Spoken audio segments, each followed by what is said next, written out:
pressure, system 2 fault. ECAM actions. Looks like we've lost system 2. System 1 is still operating. Clear cabin pressure. Clear cabin pressure. Status. Stop ECAM. Continue ECAM. We've lost cabin pressure 2. Clear status. Clear status. ECAM actions complete. I'll go to the comm. That was quite a bit to take in, perhaps. So let me do my best to break it down simply. At first, let me start by saying this is a level 1 fault. We had no audible tone. The only thing that happened was we had the fault populate the primary failure section of the ECAM. At which point, the pilot who noticed it first enunciated what they saw. We verified there's no OEB, of course, and also that everything lines up with the system's display page as to the true state of the aircraft. Next, we call for ECAM actions. Once we call ECAM actions, remember the pilot flying has control and communication, and the pilot monitoring will begin to conduct the items on the screen. Really nothing to do here other than clear cabin pressure. We cleared the cabin pressure. Once we cleared the cabin pressure system fault, and of course after our captain gave that synopsis of what was happening on the system's display page, we got to the status. At the status, we stop ECAM. Remember, when we stop ECAM, we're considering any pending checklists, any relights, or any resets. There were none of those three, so we continued ECAM by simply stating, continue ECAM. Once we continue the ECAM, we read through the status, in this case none, and in op systems, cabin pressure 2. Next, we ask to clear status, and we get the confirmation to clear status. At which point, the pilot monitoring will go ahead and select the clear key as you're seeing, and now ECAM actions is complete. Let's look at a level 2 fault.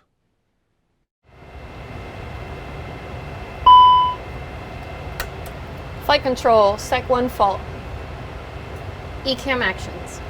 Sec 1 off, then on.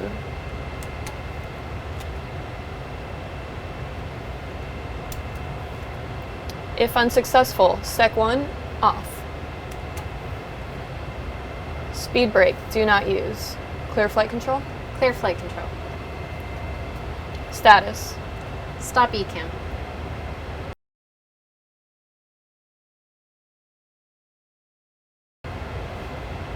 Continue ECAM. Speed brakes, do not use. We'll apply landing distance procedure. We've lost spoilers 3 and 4 and Sec 1. Clear status. Clear status. ECAM actions complete, going to the comm. This is a level 2 fault. That looked like perhaps a lot to take on board, and so I'm here to narrate it and hopefully simplify it for you to make sure that you are able to retain it all. The first thing that happened was we got the level 2 fault. It's accompanied by a single chime. Remember, the level 2 faults are always accompanied by the aural tone of a single chime. The primary failures is populated with flight control Sec 1 fault. The first pilot to notice is resets the master caution and analyzes while also confirming, hey, we don't have any OEBs, and is this actually true to the aircraft state of what's going on? Once we determine it is the case, ECAM actions is what is verbalized by the pilot flying. The pilot monitoring is now seen carrying out the ECAM actions, specifically items in blue, Sec 1 off, then on. Once we take this action, the blue item will update automatically or disappear. Finally, we're going to be left with the next portion of the primary failure, which asks if the procedure is unsuccessful, and then later on, a consideration of the speed brake, particularly not to use it. Notice here, the primary failures is updating automatically. Speed brake do not use, and now the pilot monitoring says clear flight control, pilot flying says clear flight control, and now we get to status. When you hear the pilot monitoring say status, stop ECAM. We're going to consider several different elements. Consider any normal checklists, any reset, or any relight. Once we have determined that none of these apply, and if they do, we apply them, and perhaps we get still with the status page there, maybe it was a relight, but it didn't relight successfully. Essentially, we consider these three things, we handle them if needed, and then we can get back into the ECAM. When you're ready to continue the ECAM, you're simply going to state, continue ECAM. Now we're going to begin the pilot monitoring, specifically reading the status. Speed brake do not use. Landing distance procedure apply. Inoperative system, spoiler 3 and 4, sec 1. Clear status. And the pilot flying will say clear status. Pilot monitoring actually clears it out, and now the ECAM action is complete. Friendly reminder not to forget pilot monitoring to actually verbalize ECAM actions complete. That ties up the completion of the procedure, and then later, time permitting, we go to the COM. Next up, we're going to look at another ECAM, but this time one that has secondary failures. Let's watch them carry it out now. ECAM actions complete, going to the COM.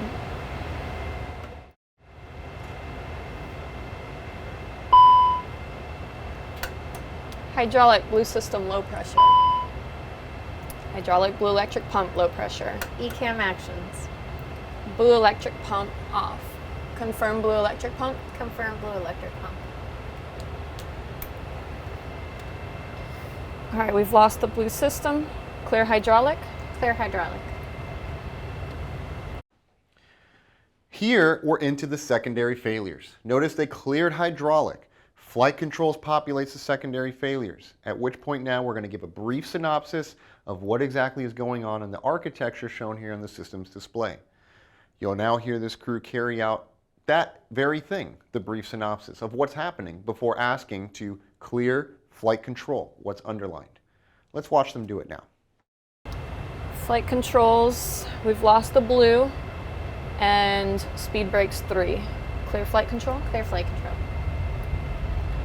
Status. Stop ECAM.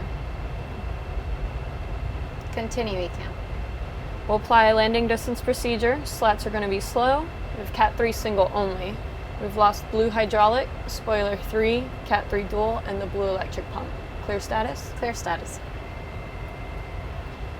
ECAM actions complete. Going to the COM. Let's make a quick mention of what we refer to as spurious ECAM warnings or alerts. These spurious alerts are exactly what they sound like. They're spurious. They may pop up after, for example, the discharging of a bottle for, say, an engine fire or an APU fire. We've already discharged the bottle. The ECAM continues to prompt us or notify us of the bottle being discharged. Of course, we know that. It's associated with the procedure that we carried out previously.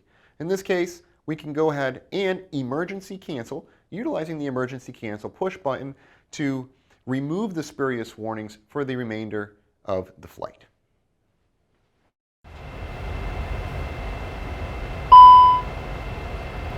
Door aft cargo. ECAM actions. If abnormal cabin vertical speed does not apply, clear door. Clear door. Status. Stop ECAM. Continue ECAM. If abnormal cabin vertical speed does not apply, clear status. Clear status. ECAM actions complete.